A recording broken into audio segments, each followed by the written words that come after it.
চেয়েছিলাম 19 তারিখকে সামনে রেখে মিছিল করব, কিন্তু আমরা ব্যথিত, দুঃখিত, লজ্জিত।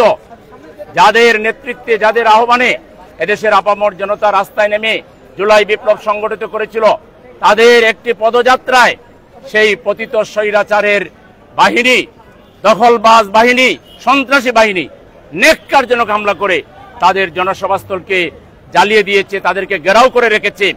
আমরা সেজন্য আজকে আমাদের স্বাভাবিক কর্মসূচি স্থগিত করে এই মুহূর্তে গোপালগঞ্জে হামলার প্রতিবাদে আমরা ঢাকার রাজপথে বিক্ষোভ মিছিল করব এবং সরকারকে আমরা 24 ঘন্টা টাইম দিতে চাই।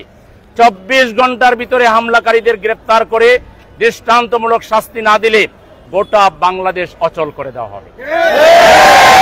এখন আমাদের সুশৃঙ্খল মিছিল শুরু হবে। আর আমাদের 19 তারিখের প্রোগ্রামের 7 দফা দাবি আমরা বহুবার বলেছি। আমরা একটা পিয়ার পদ্ধতিতে নির্বাচন চাই, লেভেল প্লেইং ফিল্ড চাই। আমরা চাই আমাদের জুলাই শহীদ যারা হয়েছেন তাদের হত্যাকারীদের বিচার।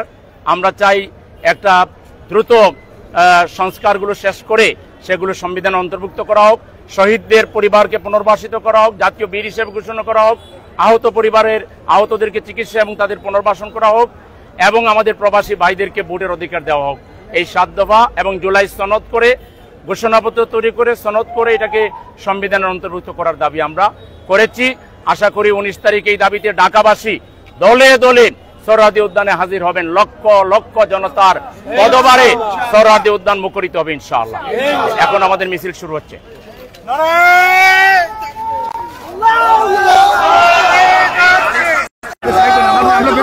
আমরা